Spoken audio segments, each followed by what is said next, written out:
Fala jovens, beleza? Então eu prometi para vocês aqui a resolução dos exercícios que eu separei. Tava pensando na nossa avaliação essa semana.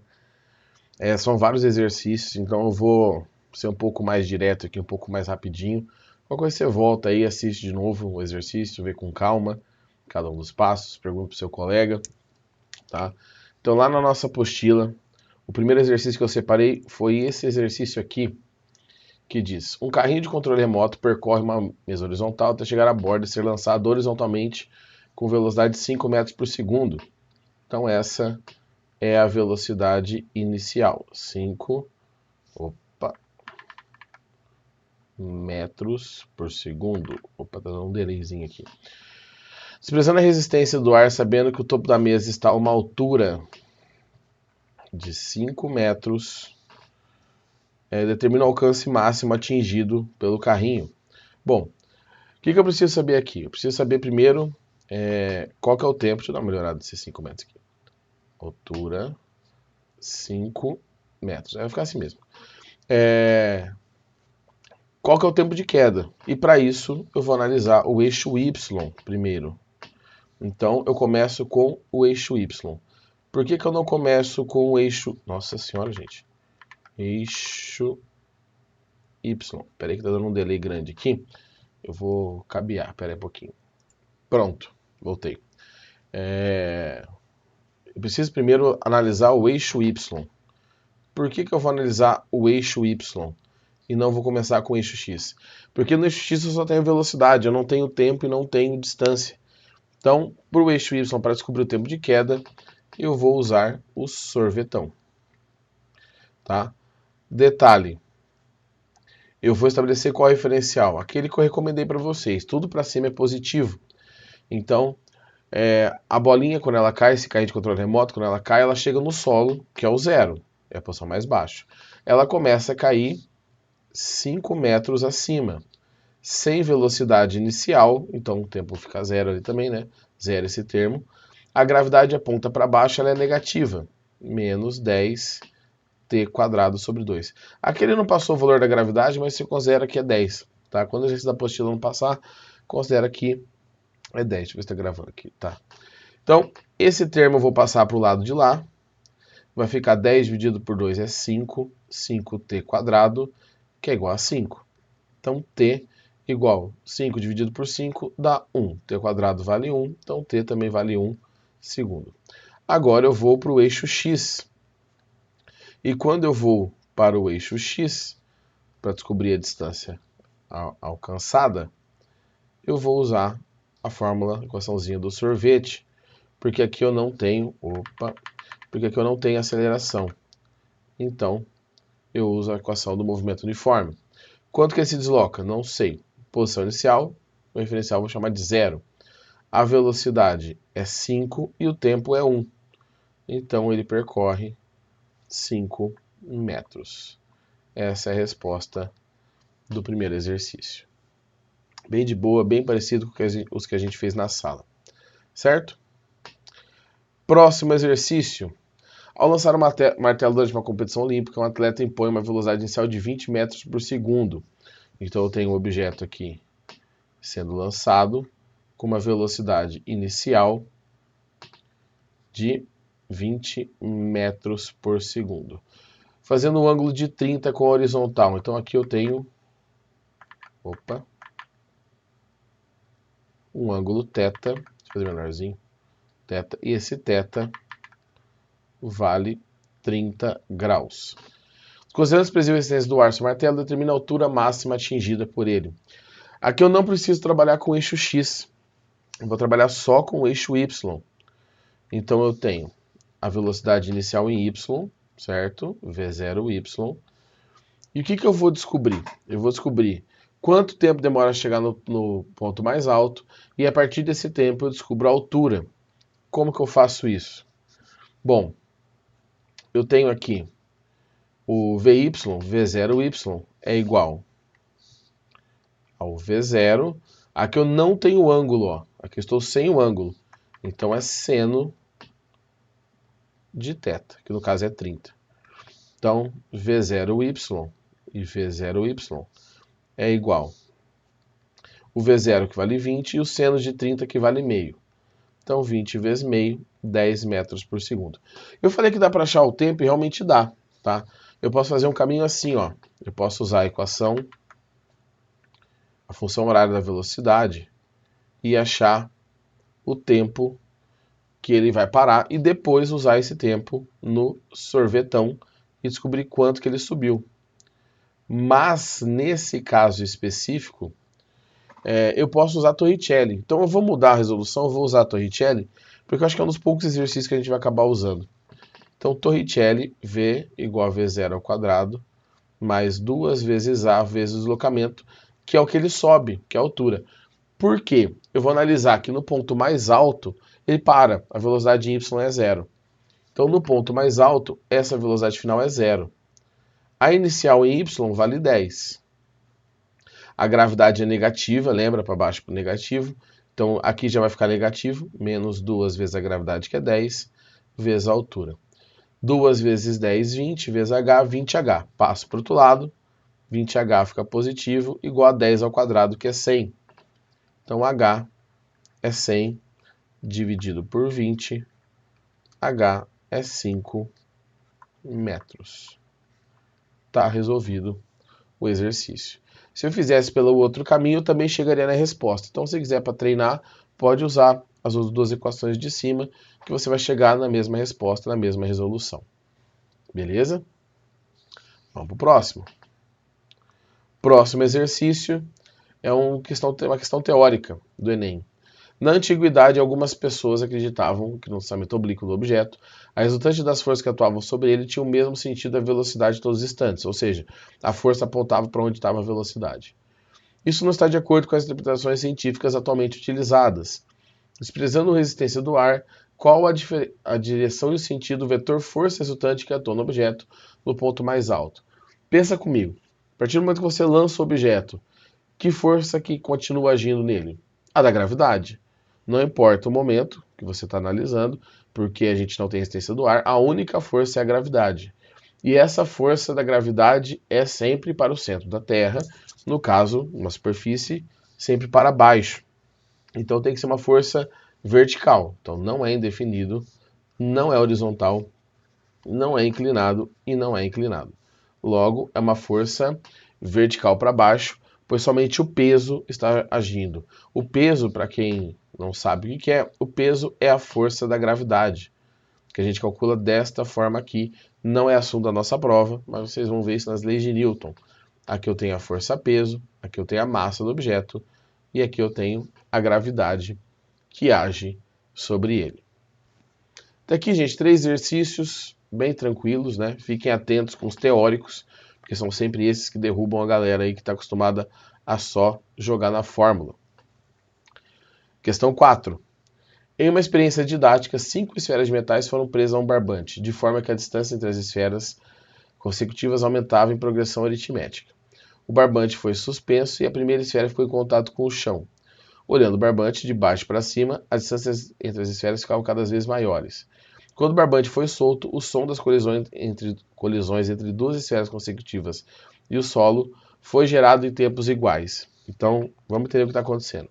Eu tenho um barbante, aqui eu tenho o chão, e cada bolinha está presa, deixa eu mudar de cor aqui, nesse barbante assim, mais ou menos. Progressão aritmética, então algo mais ou menos assim. Tá. São quantas esferas?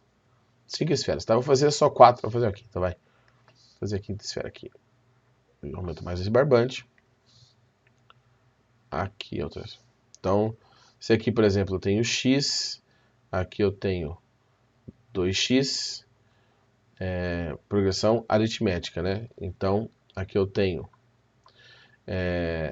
3x, isso é aritmética. Se fosse geométrica, seria multiplicação, né? E aqui eu tenho 4x. Eu não sei quanto que vale esse x, tá? E eu não sei se é 2, se é x, 2x, 3x, 4x, ou pode ser também x, 3x, 5x e 7x. Que eu sei, que deve ser desse jeito aqui, porque existe um parâmetro por trás disso.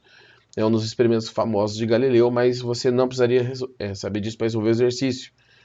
A razão entre os intervalos de tempo citados serem iguais é que, por que quando você solta as esferas desse jeito, a primeira bate, a segunda bate, a terceira bate, a quarta bate, a quinta bate, sempre com o mesmo intervalo de tempo, ou seja, estão chegando entre elas com o mesmo tempo no solo.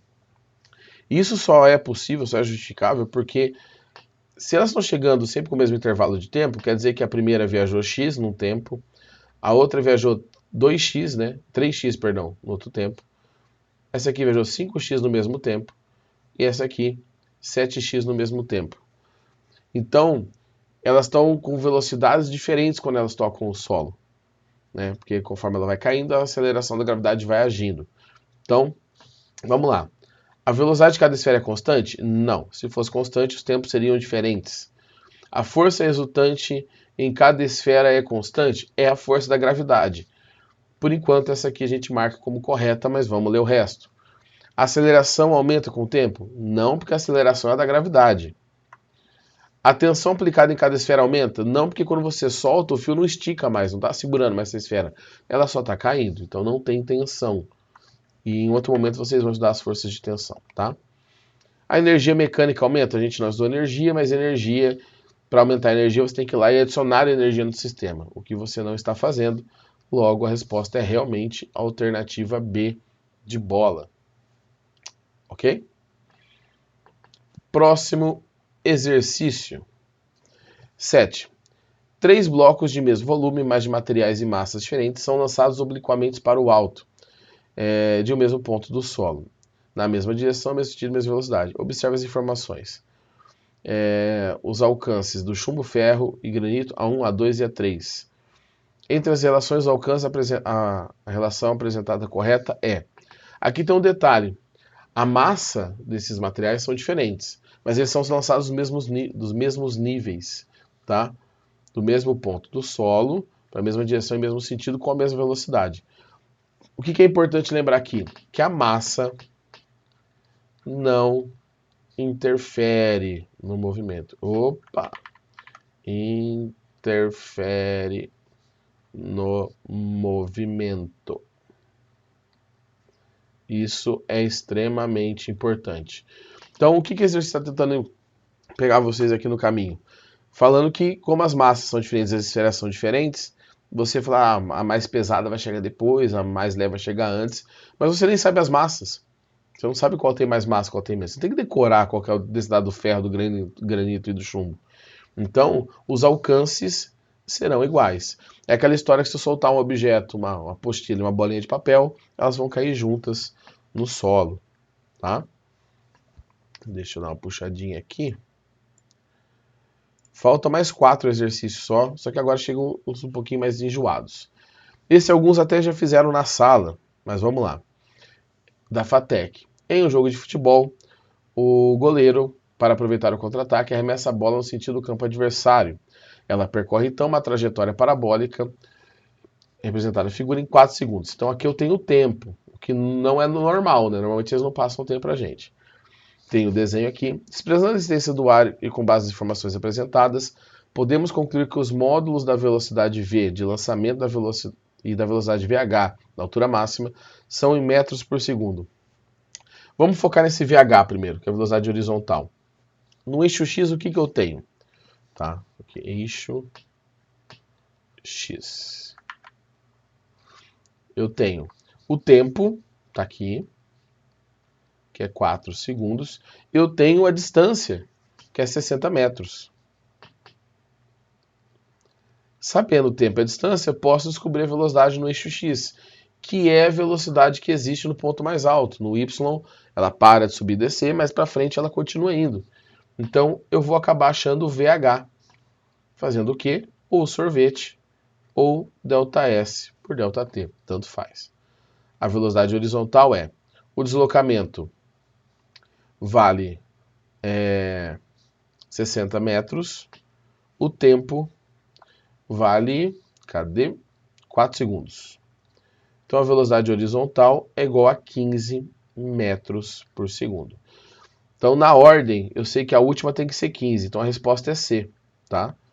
Agora, esse 25? Esse exercício, gente, está na apostila do terceiro, e lá tem a informação do seno e do cosseno desse beta. Eu não sei se está embaixo do exercício. tá bom? Mas se tiver embaixo do exercício, você pode ir por decomposição. O que eu vou fazer aqui? Eu vou descobrir qual a velocidade y de lançamento. Eu vou para o eixo y, então. Eixo y. O que eu vou fazer? Eu vou analisar só a subida. Então eu vou fazer isso aqui, V igual a V0 mais AT. No ponto mais alto, a velocidade é 0. Lançamento em Y, não sei. A gravidade vale 10 e o tempo para chegar no ponto mais alto é metade do tempo total. Ao invés de 4 segundos, são 2 segundos. Então, VY é igual. Esse menos 20 que está aqui passa para o lado de cá, fica positivo. Então, o lançamento no eixo Y é 20. Aí você fala, professor, mas a resposta está 25. Está 25 porque no momento do lançamento eu tenho duas velocidades. Eu tenho a velocidade no eixo Y, eu tenho a velocidade no eixo X, que é VH, e ele está pedindo a velocidade resultante, a velocidade real de lançamento, que é essa aqui, que é a diagonal. E aí eu preciso fazer Pitágoras. Então, para fazer Pitágoras, eu vou fazer aqui, onde está esse asterisco, tá? A hipotenusa ao quadrado é igual a 15 ao quadrado, que é horizontal, mais a y ao quadrado, que é 20. V igual, V quadrado, né? 15 ao quadrado dá 225, mais 20 ao quadrado, que dá 400. Deixa eu ver se eu só não vou ficar na frente. Vou fazer aqui já direto, tá? V quadrado igual a 625. Tiro raiz dos dois lados. Isso dá 25 metros por segundo. E tá aqui a resposta. Olha que bonitinho. O dedo aqui. Ó. Essa é a velocidade de lançamento. Perdão. Então, agora sim, 25 e 15. Alguns chegaram na sala a achar o 15 e o 20, até acharam o 20, mas não perceberam que ele pediu a velocidade V de lançamento, que é essa inclinada, não é a vertical que ele estava pedindo. Ok? Vamos lá. Próximo. A CAF. O puma é um animal que alcança velocidade de até 18 metros por segundo e pode caçar desde roedores até coelhos até animais maiores, como alces e veados. Considere um desses animais que esteja sobre sua presa, neste caso um pequeno coelho conforme a figura. O puma chega ao ponto A com uma velocidade, então o ponto A é aqui, ele chega a uma velocidade de 5 metros por segundo. E se lança, aqui é um lançamento horizontal. A velocidade em x é de 5 metros por segundo. A presa permanece imóvel. Desconsiderando a resistência do ar e a gravidade sendo 10, é correto. Aí as perguntas falam onde que o puma vai cair. Você vai cair no coelho, você não vai cair no coelho. Então, primeira coisa que eu preciso fazer é, eixo X, eu tenho a velocidade e eu tenho uma distância aqui no exercício, mas eu não sei se é a distância que ele vai cair. Então esse 3,2 eu não vou usar. Eu vou começar pelo eixo Y. Porque no eixo Y eu vou descobrir o tempo de queda. Tá? Porque aí depende de onde o coelho está. Bom, referencial, tudo para cima é positivo. Então a posição final é o chão, a posição inicial é 1,8 metros, mais a velocidade inicial é 0, porque a velocidade no eixo Y, ele só está indo para frente quando ele sai dali. A gravidade, então, aqui é 0, menos 10 da gravidade, t quadrado sobre 2. Vou passar esse termo para cá, fica 5t quadrado igual a 1,8. t quadrado é igual a 1,8 dividido por 5. t quadrado é igual. Se fosse 18, dava 3,6, né? Isso. Então, como é 1,8, dá 0,36. Tira a raiz dos dois lados. Isso dá 0,6 segundos, tá? Agora que eu sei realmente o tempo de queda dele, eu posso ir para o eixo Y, para o eixo X. Indo para o eixo X, eu vou aplicar ΔS por ΔT. Lembrando que pode ser equação de sorvete, porque elas são equivalentes. Qual que é a velocidade no eixo X? 5. Qual que é a distância que ele vai percorrer? Não sei. E qual que é o tempo? 0,6. Multiplico cruzado. Isso aqui dá 3 metros. Então ele vai cair um pouquinho antes aqui de onde o coelho está. Vamos para as alternativas. O puma não vai cair sobre a presa, pois vai tocar o solo 20 centímetros antes da posição do coelho. Sim, ele vai cair 3 metros, da onde ele vai pular. O coelho está a 3,20 metros, então a diferença de 20 centímetros. As outras alternativas eu não vou nem olhar porque estão erradas. Ok? Eu vou inverter. Eu vou fazer agora o 14, e depois eu faço o último exercício que eu tinha separado, que é o mais enjoadinho. Então vamos lá, o vídeo já está ficando meio grande, mas vou fazer um vídeo só, fica mais fácil aqui para mandar para vocês. Sobre lançamentos oblíquos, analise as afirmações abaixo. 1. Lançamentos oblíquos são estudados em 2 dimensões? Sim. A gente separa o eixo Y do eixo X. O movimento horizontal e vertical são dependentes e não podem ser analisados separadamente. Podem ser analisados separadamente. A única coisa que liga esses dois é o tempo, tá? Mas eles são independentes.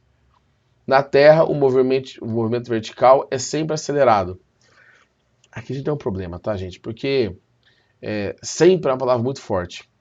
Mas se eu estou pensando nos lançamentos oblíquos, aí são sempre acelerados porque tem a gravidade. Bom? Mas se tiver for um foguete, alguma coisa assim que tem algum tipo de propulsão, pode ser que não seja. Mas aí não é mais oblíquo, né? A partir do momento que você tem velocidade constante no eixo Y, não é mais oblíquo. Na Terra, tanto o movimento vertical quanto o lançamento horizontal são sempre acelerados. Então, a parte horizontal não é sempre acelerada, porque a gente tem 2 eixos, um que é acelerado e um que não é acelerado. Então a resposta aqui é 1 e 3. Detalhe, fazer um disclaimer aqui. Se você pensar que essa dependência é o tempo, tá? Que o tempo liga os dois, aí realmente o movimento vertical e horizontal não pode ser analisado separadamente. Mas quando a gente pensa no lançamento oblíquo, a gente faz essa separação para analisar. Então, a 2 continua sendo errada. E a 4. No movimento vertical, quanto o lançamento horizontal, são sempre acelerados. Se você for pensar em qualquer tipo de movimento, não. Se for no lançamento em si, simples, oblíquo ou horizontal, e você pegar o vetor velocidade, aí sim, o vetor velocidade, aquele resultante que eu fiz no exercício, 2 exercícios para trás, aí ele tem sempre aceleração também. Então esse aqui ele é meio ambíguo, mas dentro dos lançamentos oblíquos, dentro do que a gente estudou, a mais correta é 1 e 3. Beleza? E por fim, então, o outro exercício que é até bem maior, que é o exercício 12, que é a questão discursiva. Federal do Paraná. Recentemente foram realizados no Brasil as Paralimpíadas. Uma das modalidades esportivas disputadas foi o basquetebol. Em um determinado jogo, foi observado que um jogador, para fazer a cesta, arremessou a bola quando o centro de massa da mesma estava a 1,4 metros de altura. Então, a posição inicial dela, no eixo Y, é 1,4 metros. O tempo transcorrido desde o instante em que a bola deixa a mão do jogador até que seu centro de massa coincide com o centro do aro foi de 1,1 segundo. Então, o tempo desse lançamento é de 1,1 segundo. No momento do lançamento, o centro de massa da bola estava a uma distância de 4,4 metros, é o horizontal. E o centro do aro estava a uma altura de 3,5 metros. Eu vou colocar isso aqui como a posição final, mas vamos analisar ainda, tá? Ver o que a gente tem no exercício. Considerando a massa da bola igual a 600 gramas, não interessa, a massa não interfere. Que a essência do ar é desprezível, que a gravidade vale 10. Então a aceleração, já vou colocar aqui, menos 10 metros por segundo ao quadrado, porque eu estou usando o referencial que para cima é positivo. Vamos lá. A velocidade horizontal da bola ao atingir o centro do aro. Velocidade horizontal, gente, eu preciso do eixo X. Eu tenho tempo? Tenho. Tenho a distância? Tenho. Então, vou começar pelo eixo X para fazer a alternativa A. Vou usar ΔS por ΔT. A velocidade no eixo X é igual. A distância é 4,4. O tempo é 1,1. Então, a velocidade no eixo X é de 4 metros por segundo. a A está resolvida, sem problema. B, a velocidade inicial vertical da bola. Então aqui para a gente resolver direto, o melhor caminho é usar o sorvetão. Tá? Então aqui a gente vai para o eixo Y. Eixo Y. Vamos para o sorvetão, porque no sorvetão tem a velocidade inicial. Tem outros caminhos bem mais longos, tá? Que dá pra gente resolver também. Mas eu vou por esse aqui que é mais tranquilo. Posição final. Onde que é a posição final da bola? 3,05 metros. Posição inicial, 1,4 metros. Velocidade inicial agora eu tenho, tá? Então eu tenho um V0. O tempo para chegar lá é 1,1. Menos a gravidade, que vale 10, dividido por 2. Eu vou fazer direto aqui, tá? Gravidade dividido por 2 dá 5. Vezes 1,1 ao quadrado. Então, o que eu vou fazer aqui? Eu vou passar esse para cá, subtraindo primeiro. Então vai ficar... Vou usar minha calculadora aqui, gente, porque eu não quero ter que gravar de novo e nem editar o vídeo. Então, eu vou fazer as continhas aqui para garantir, né? 3,05 menos 1,4. Opa, que eu fiz errado. 3,05 menos 1,4. Isso aqui dá 1,65, que é igual a 1,1 V0 menos, agora, 1,1 ao quadrado, 1,1 vezes 1,1 dá 1,21, vezes 5 dá 6,05. Passo esse valor para lá, 1,65 mais 6,05 é igual a 1,1 V0. Minha cabeça gigante está na frente, mas então eu vou puxar um pouquinho para cá. 6,05 mais 1,65 dá 7,7, que é igual a 1,1 V0. Então, V0 é 7,7 dividido por 1,1. V0 é 7 metros por segundo. V0Y, tá? Bom, o que eu quero que vocês percebam neste exercício, porque eu separei ele. Os números são meio enjoados aqui, né? São os números quebrados. Mas no final, ó, a divisãozinha ficou tranquila. É uma divisão que dá para fazer de cabeça sem problema algum. Então, na hora de resolver os exercícios, gente, fiquem espertos com os valores. Esse aqui, que está aqui no coisa, é um pouquinho mais puxado, mas os outros ali são mais parecidos com o que a gente trabalhou e mais parecidos com os que tem na prova. Beleza? Não vai dar para tirar mais dúvidas de vocês até a prova, mas eu acho que isso aqui ajuda bastante para quem já tentou dar uma estudadinha nos materiais que eu tinha passado. Certo? Gente, até sexta. Boa semana, bons estudos. Falou. Até mais.